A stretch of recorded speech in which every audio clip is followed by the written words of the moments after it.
Maswerteng hapon po mga ka-STL, narito na po ang resulta ng STL Muntinlupa para sa araw na to, 2nd draw November 19, 2024. Araw ng Martes, naway ang mga natayaan nyo pong mga numero kanina ay manalo nawa ngayong hapong ito, 4 PM, kaya kunin nyo na po yung mga tickets, narito na po ang resulta. Ang mga numerong nanalo sa STL Muntinlupa ngayong hapong ito, November 19, 2024.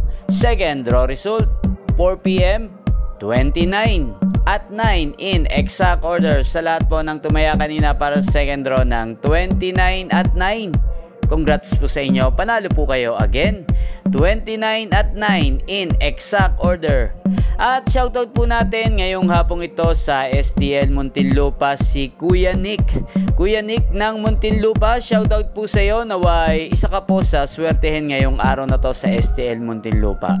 Yan yung pong napanood ang resulta ng STL Muntinlupa sa channel na to, Roderick Hernandez TV. Thank you for watching.